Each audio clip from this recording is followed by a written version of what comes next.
nga pala sa inyo mga boys, grabe napakainit nga ng panahon ngayon kaya biglaan kami napupunta dito sa Balid Birin. Dito lang po yan matatagpuan sa Kalungtang Lilim, Laguna. Grabe mga boys, biglaan lang po talaga yung punta namin dito. Yan na, pagpunta namin at pagkapasok po namin, maglalakad po kami ng mga ilang minuto para makapasok po sa loob.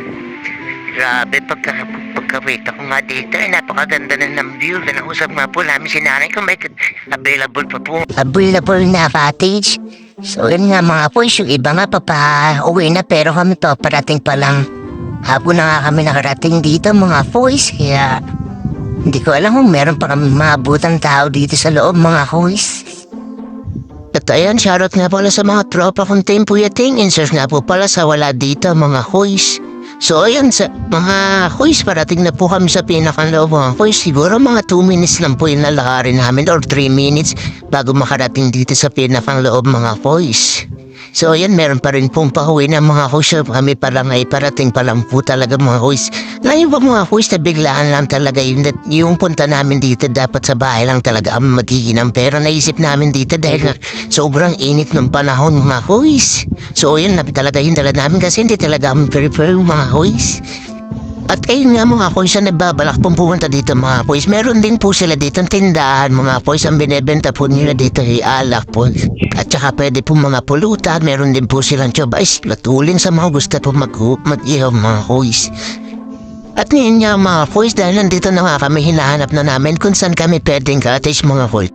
At ayun mga boys, dito na nga namin napiling pumesto dito sa aming cottage ito para mas malapit nga naman dito sa aming paliliguan mga boys.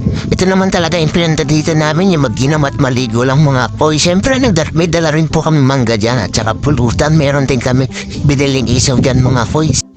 Grabe, hapon naman pero napakarami pa rin tao mga boys. Hindi mo lang makakalain na hapon na, pero dahil sa sobrang init ng panahon, nakakalain mo na tanghali pa rin ang oras na to mga boys. At ayan, napakadami pa rin po naliligo mga boys. Tinan nyo naman, napakaganda ng view dito mga boys. Kapag napunta ka dito ay marelax ko talaga mga boys, dahil sa dami na naliligo, napakaganda ng view. At napakalamig talaga ng tubig mga boys nung ako naligo talaga dito mga boys. At ayan, syempre, ito talaga yung banding namin yung mag-inam dito. Uy, shoutout sa Gars. At syempre, makikita rin kayo nakakabahay dito na pabalik-balik mga boys. Pero huwag kayo mag-alala dahil araw-araw naman yan sila naliligo, kaya napakalinis ng mga kabahay na yung mga boys. At sa oras na ito, hindi naman nakatiis yung dalawa kong tropa. Ayun, naligo na rin sila mga boys.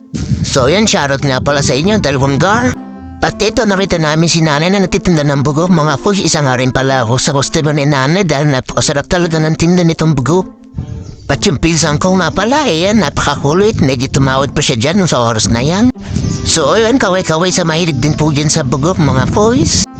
At dahil medyo tinalaban na nga ako ng alak mga boys, naisipan ko na maligo na rin ako mga boys.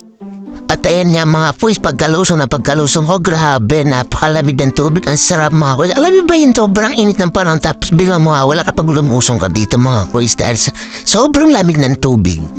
At ayun nga, saktong lusong ko ay saktong lusong din naman ng kabayo.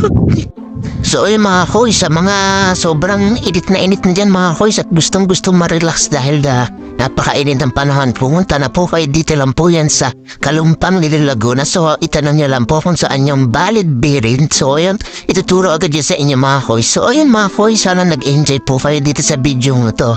At ayun, salamat sa mga nakasama ko sa may-ari nitong Balid Birin na to. So ayun, sana nag-enjoy kayo sa panonood nitong video ngayon. Yun lamang po mga boys, at ayan, umahan na nga ako dahil napakalamig. So ayun mga boys, bye bye na, lasing na ang kuya nyo. Bye bye, thank you so much, bye bye.